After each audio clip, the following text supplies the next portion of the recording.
سب سے پہلی بات، انسانیت کا اور نوع انسانی کا ازلی اور ابدی دشمن وہ ابلیس لعین ہے۔ یہ چونکہ چیزیں ایسی ہیں کہ جو ما وراء الطبیعات سے متعلق ہیں۔ ابلیس جن ہے، جن انویزیبل ورلڈ سے تعلق رکھتا ہے، غیر مرئی جو نظر نہیں آتی۔ فرشتے انویزیبل ورلڈ سے تعلق رکھتے ہیں، غیر مرئی جو نظر نہیں آتی۔ یہ ہم جو ہے اور یہ حیوانات دنیا میں جو ہے یہ مرئی ہے، ویزیبل ہے۔ آج کا عام ذہن جو انسان کا بن چکا ہے، سائنٹزم جسے کہا جاتا ہے، سائنسی نقطہ نظر، اس کا عام لوگوں پر بھی اثر یہ ہوا ہے کہ جو انویزیبل ورلڈ ہے اس کی باتوں کی طرف توجہ نہیں کرتے۔ ہاں عقیدہ تو ہے کہ ہے، جن بھی ہے، فرشتے بھی ہیں، لیکن کوئی ان کی اہمیت ہماری نگاہوں میں نہیں۔ ساری نگاہیں مرکوز ہے visible world, physical world. Meta physics کا تو مضمون بھی اب سمجھ رہے ہیں کہ ختم کر دینا چاہیے، یونیورسٹیز سے فلسفے کے ڈپارٹمنٹس ختم ہو رہے ہیں، کیا ضرورت ہے اس کی؟ اصل شے یہ دنیا ہے، یہ عالم ہے، یہ کائنات ہے، یہ مادہ ہے، یہ حیات انسانی، حیات دنیاوی ہے۔ اس پر میرا جو مارکت الارا مضمون تھا 1967 کے جون میں جو چھپا تھا، اسلام کی نشأت ثانیہ کرنے کا اصل کام، کہ جو عہد حاضر کی جو تہذیب ہے اس کے 3 بنیادی اصول کیا ہیں؟ خدا ہے یا نہیں ہے چھوڑو، اس بحث پہ نہ پڑھو، کائنات تو ہے نا، مادہ تو ہے نا، روح کوئی شے ہے یا نہیں ہے کیا پتا، کسی نے دیکھی نہیں آج تک، لہذا اس کے بارے میں گفتگو کا فائدہ کیا، وقت کا سیاح۔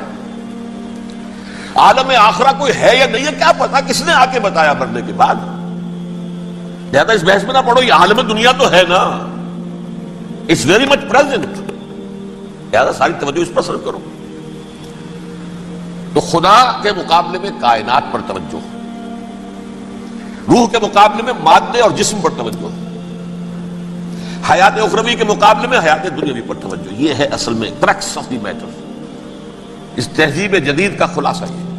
دیکھیے اللہ تعالیٰ نے جو مخلوقات پیدا کی ہیں ان میں ایک تقسیم تو ہو سکتی ہے ذی حیات اور بغیر حیات، جاندار چیزیں اور بے جان چیزیں۔ بے جان چیزیں بے شمار، یہ تمام فلکیات، یہ پوری کائنات، یہ زمین، یہ پہاڑ، یہ شجر و حجر، کیا؟ لیکن ایک ہے جاندار، ان جانداروں میں ایک تقسیم ہے، 2 کا تعلق غیر مرئی دنیا سے ہے، انویزیبل ورلڈ سے۔ فرشتے جو دکھائی نہیں دیتے، ان کی پیدائش ہوئی ہے نور سے۔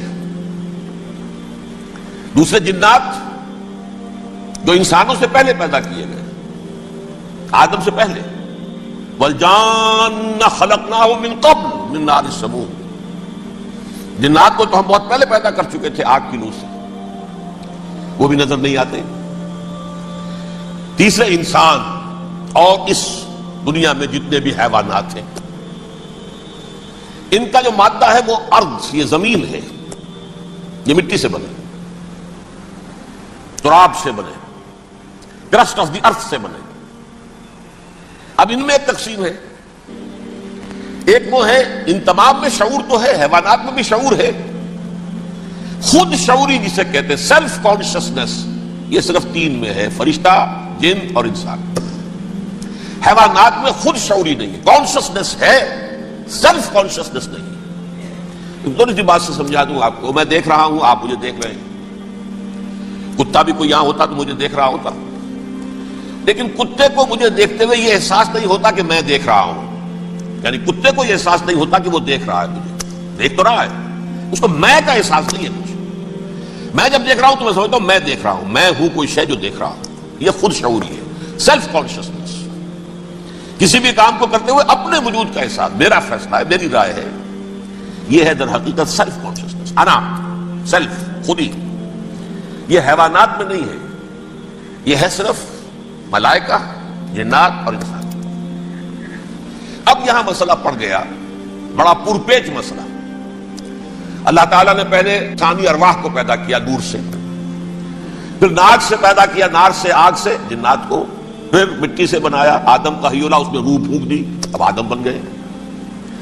اعلان یہ کر دیا کہ خلافت عرضی جو ہے وہ آدم کو عطا کی جا رہی ہے. یہ پیش پڑ گیا. اس پر تھوڑا سا اشکال تو فرشتوں کو بھی ہوا.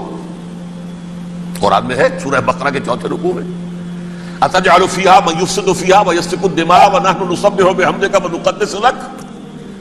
پروردگار اس آدم کو تو خلافت دے رہا ہے, زمین کے اندر اختیار دے دے گا, یہ تو فساد کرے گا, خوریزی کرے گا, ہم تیری تسبیح و تحمید میں لگے ہوئے ہیں, جو بھی حکم ہو ارشاد ہو ہم بجا لاتے ہیں, تو ضرورت کیا ہے؟ اس کا جواب اللہ نے دیا انی اعلم ما لا تعلمون. میری مشیت, میری حکمت وہ میں ہی جانتا ہوں, ضروری نہیں کہ تم اس کو شیئر کر سکتے. لیکن یہ جنات میں سے ایک جن تھا عزازیل. اب دیکھیے کہ جنات کو ایک قرب حاصل ہے ملائکہ کے ساتھ. کیوں؟ وہ نور سے پیدا کیے گئے, یہ نار سے پیدا کیے, کتنا قرب ہے دونوں میں. انسان پیدا کیا گیا مٹی سے, مٹی انرٹ ہے, آگ بھڑکتی ہے, اوپر اٹھتی ہے, شعلہ زنگ ہوتی ہے, انرجی ہے اس میں. نور اور نار میں بڑا قرب ہے. اور عربی کے ایک قاعدے سے تو یہ ایک ہی لفظ ہے, مادہ ایک ہی ہے, حروف علت جو ہے ایک دوسرے کی جگہ آ جاتی. یہ قرب ہے, اگرچہ زمین و آسمان کا فرق ہے دونوں. فرشتہ نور سے پیدا کیا گیا ہے, وہ پاک ہے, وہ اللہ کے کسی حکم کی خلاف ورزی کر ہی نہیں سکتا. لا یعصون اللہ ما امرہم ویفعلون ما یؤمرون. وہ جو بھی اللہ تعالیٰ حکم دیتا ہے اس کی کوئی معصیت نافرمانی نہیں کرتے, بلکہ جو حکم لیا جاتا مان لیتے. ذرا سا اشکال ہوا تھا, پوچھ لیا, جواب مل گیا, خاموش ہو گئے بس. لیکن عزازیل نامی ایک جن تھا جو ایک تو جن ہونے کی نسبت سے فرشتوں سے کچھ نہ کچھ مماثلت تھی, قرب تھا. دوسرے یہ علم میں, زہد میں, عبادت میں اتنا اونچا تھا, اتنا اونچا تھا, اتنا اونچا تھا کہ یہ ملائکہ ہی کے صف میں شامل ہو گئے. اس نے عالم بغاوت بلند کر دیا. جب حکم دیا گیا کہ سجدہ کرو آدم کو, اب یہ دیکھیے کس قدر یہ اہم مضمون ہے. اور آپ سوچ رہے ہیں یہ باتیں آج پہلی مرتبہ ہمیں اس طرح سنائی جا رہی ہیں. یہ باتیں تو علم میں آتی نہیں ہمارے. وجہ کیا ہے؟ آپ کو دلچسپی نہیں ان چیزوں سے. جدید تہذیب نے ان چیزوں کی اہمیت کو زیرو کر دیا. قرآن میں اہمیت کا کیا عالم ہے؟ 7 جگہ یہ مضمون قرآن میں آیا ہے کہ فرشتوں کو ہم نے حکم دیا سجدہ کرو آدم کو, سب نے سجدہ کیا. فسجد الملائکۃ کلھم اجمعون, سارے کے سارے, کل کے کل, سب نے مل کر سجدہ کیا آدم کو. اللہ کے حکم سے فوراً تعمیل کر دی. الا ابلیس ابا واستکبر وکان من الکافرین. ابلیس نے نہیں کیا, انکار کیا, استکبار کیا, گھمنڈ کیا. اور اس کو سورہ کہف میں بیان کر دیا گیا. یہ اس لیے کہ وہ اصل میں جنات میں سے تھا, اگرچہ شامل تو تھا فرشتوں میں اس وقت. کان من الجن ففسق عن امر ربہ, وہ اصل میں جنات میں سے تھا, اس وجہ سے وہ اپنے رب کے اس فیصلے کے خلاف کھڑا ہو گیا. سرکشی تھی اس میں. یہ معاملہ اتنا اہم ہے, اب آپ سمجھیے کہ 7 مرتبہ سورہ بقرہ, سورہ اعراف, سورہ حجر, سورہ بنی اسرائیل, سورہ کہف, سورہ طٰہٰ, سورہ صاد, 6 مکی صورتوں میں ذکر ہے یہ, اور ایک مدنی صورت سورہ بقرہ. ان میں سے اکثر مقامات پر پھر جب اللہ نے کہا کہ اچھا تم نے یہ سرکشی کی ہے اور ہمارے حکم کی خلاف ورزی کی ہے تو یہاں سے نکل جاؤ, دفع ہو جاؤ, تم مردود ہو, مردود ملعون, ان علیک لعنتی الی یوم الدین, اب تجھ پر لعنت رہے گی میری قیامت کے دن تک. اس نے کہا اچھا پروردگار پھر مجھے ذرا مہلت دے دے, رب فانظرنی الی یوم یبعثون, قیامت تک میری زندگی طویل کر دے. فذهب فإنك من المنظرین, کہہ دیا اچھا جاؤ, تمہاری یہ درخواست بھی ہم نے قبول کی. انہوں نے کہا پروردگار اب میں اس آدم کو بھی گمراہ کر کے چھوڑوں گا اور آدم کی نسل کو تباہ کر کے چھوڑوں گا. انتہائی شدید چیلنج کے انداز میں یہ قرآن مجید میں 4-5 مرتبہ مضمون آیا ہے. میں نے صرف 2 جگہ سے آپ کو اس وقت کوٹ کر کے سنایا تھا. سورہ اعراف میں اللہ تعالیٰ فرماتے ہیں قالا, اس پر ابلیس نے کہا فبما اغویتنی, تو اے رب جو تو نے مجھے گمراہ کیا ہے, مجھے ذلیل کر دیا, مجھ پر فوقیت دے دی اس کو, انا خیر منہ, میں اس سے بہتر ہوں, خلقتنی من نار وخلقتہ من طین, بنایا تو نے مجھے آگ سے اور اس کو بنایا مٹی سے, پھر مجھ سے مطالبہ کہ میں سجدہ کروں, اور میں نے سجدہ نہیں کیا تو تو نے مجھے ملعون قرار دے دیا. قال فبما اغویتنی لاقعدن لهم صراطک المستقیم, اب میں یہ نسل آدم کے لیے اس کو برباد کرنے کے لیے تیری سیدھی راہ کے اوپر گھات میں بیٹھوں گا، سیدھے راستے پر چلنے نہیں دوں گا. ثم لآتینہم من بین ایدیہم، پھر میں ان پر حملہ آور ہوں گا ان کے سامنے سے بھی، ومن خلفہم ان کے پیچھے سے بھی، وعن ایمانہم ان کے داہنی جانب سے بھی، وعن شمائلہم ان کے بائیں جانب سے بھی، ولا تجد اکثرہم شاکرین، اور تو دیکھے گا کہ ان کی اکثریت تیری شکر گزار بندوں پر مشتمل نہیں ہوگی. یہ چیلنج تھا. اور ایک چھوٹا سا چیلنج جو سورہ صاد میں آیا ہے، اور یہاں تو اس نے اللہ کے جلال کی قسم کھا کر کہا، قال فبعزتک لأغوینہم اجمعین، اے رب تیری عزت تیرے جلال کی قسم ہے میں ان سب کو گمراہ کر کے چھوڑوں گا، الا عبادک منہم المخلصین، سوائے ان میں سے وہ کچھ لوگ جنہیں تو خالص اپنا بندہ بنا لے، جنہیں تو اپنا بندہ بنا لے. مخلص، مخلص نہیں، مخلص یہ مفعول ہے، فاعل نہیں ہے، جسے تو بنا لے. بعض لوگوں کو اللہ چن لیتا ہے، هو اجتباکم، تمہیں چن لیا ہے. استفاء، اجتباء، وہ بچیں گے جن کو تو اپنی خاص امان میں لے لے گا، باقی میں سب کو گمراہ کر کے چھوڑوں. یہ ہے اصل دنیا میں نوع انسانی کا ابدی دشمن، ازلی سے ابدی تک. اور اس میں نوٹ کیجئے کہ اس کی اصل بنیاد کیا ہوئی؟ دو لفظ، تکبر اور حسد. استکبرا، تکبر کیا، انا خیر منہ، میں اس سے بہتر ہوں. یہ ساری بس کی گانٹھ یہی ہے، سب سے بڑی گمراہی کی وجہ یہی ہے. اسی لیے کہا ہے حدیث میں، لن يدخل الجنہ من کان فی قلبہ مثقال حبۃ من کبر، جنت میں ہرگز وہ شخص کبھی بھی داخل نہیں ہو سکے گا جس کے دل میں رائے کے دانے کے برابر بھی کبر ہے. تکبر سب سے بڑا کبر. الکبر ردائی، اللہ فرماتا ہے یہ تکبر یہ تو میری چادر ہے. کوئی شخص تکبر کرتا ہے تو گویا میری چادر گھسیٹ رہا ہے میرے کندھے سے. عرب میں کسی شخص کی توہین کرنی ہوتی تھی تو اس کی چادر گھسیٹتے تھے، ننگا کر دیا گویا کہ یہ میری ردائی ہے. الکبر ردائی، یہ میری چادر ہے، یہ جامہ مجھے زیب دیتا ہے، مجھ پر راستہ تھا. اور حسد، آدم کو جو برتری عطا ہو گئی اس حسد کی آگ میں وہ جل رہا ہے اور اس کا انتقام لینا چاہتا ہے. آدم سے بھی، آدم کو بھی گمراہ کیا، جنت سے نکلوایا. ویسے نکلنا تو انہیں تھا ہی مشیت اذنی میں، لیکن فوری طور پر اللہ کے حکم کی خلاف ورزی تو کروائی نا. فعصى آدم ربہ فغوى، آدم نے اپنے رب کے حکم کی نافرمانی کی اور گمراہ ہوا عارضی طور پر. یہ دوسری بات ہے، توبہ کر لی، اللہ نے توبہ قبول فرما لی، معاف کر دیا. وہ مستقل جو ہے وہ نسل انسانی پر اس گناہ کا اثر متوارث طور پر نہیں آ رہا ہے، ختم ہو چکا معاملہ، ہوا تھا ہو گیا. فتلقى آدم من ربہ کلمات فتاب علیہ انہ هو التواب الرحیم. اور توبہ کی شان یہ ہے جب وہ قبول ہو جائے اللہ کی جناب میں، یا تائب من الذنب کمن لا ذنب له، گناہ سے توبہ کرنے والا ایسے ہوتا ہے جیسے اس نے کبھی گناہ کیا ہی نہیں تھا. لیکن بارہ کو گمراہ کرنے میں کامیاب ہو گیا، حضرت آدم اور حوا کو بھی.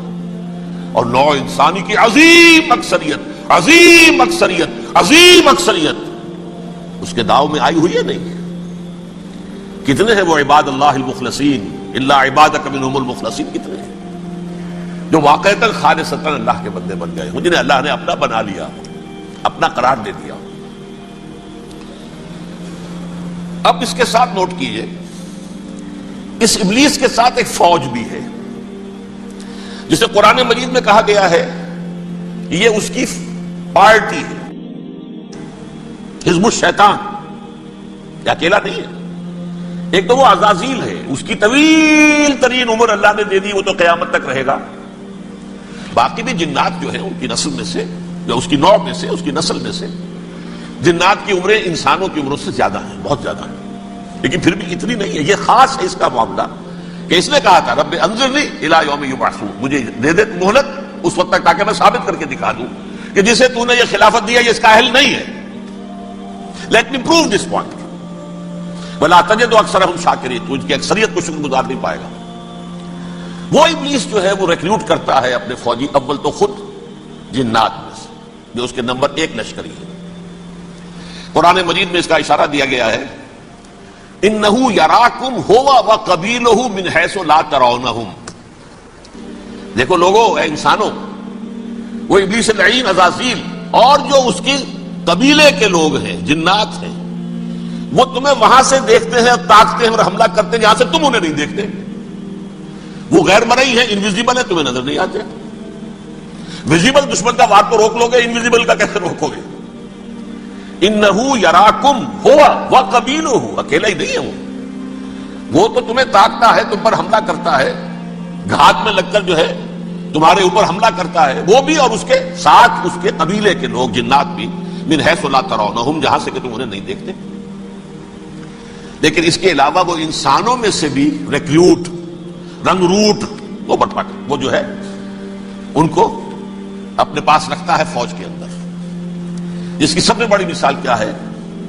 سورہ مجادلہ میں اللہ تعالیٰ نے منافق, حالانکہ وہ کون تھے؟ بظاہر حضور کا کلمہ پڑھنے والے, حضور کے پیچھے نماز پڑھنے والے, اسلام کا دعویٰ کرنے والے, ان کو اللہ فرماتا ہے اولئک حزب الشیطان الا ان حزب الشیطان هم الخاسرون, یہ شیطان کی پارٹی کے لوگ ہیں. وہاں مقابلے میں آیا ہے اولئک حزب اللہ الا ان حزب اللہ هم المفلحون. یہ دو پارٹیاں ہیں, حزب اللہ اللہ کی پارٹی جو اس کے مخلص بندے ہیں وہ اللہ کی پارٹی ہے, اور جو شیطان کے مرید بن گئے اس کے ہاتھ پر بیعت کر لی, لہذا وہ اس شیطان کی پارٹی کے لوگ ہیں, چاہے وہ انسان ہو چاہے جن ہو. تو انسانوں میں سے بھی اس کے حزب میں, اس کی پارٹی میں اس کے ایجنٹ ہیں اور بہت ہیں, بلکہ بہت سے تو ایسے ہیں کہ جو جنات کے بھی کان کتر دیں, ان کو بھی شیطنت سکھا دیں, پڑھا دیں. چڑھ دے سورج ڈھل دے ویکھے, بجھے دیوے بل دے ویکھے, چڑھ دے سورج ڈھل دے ویکھے,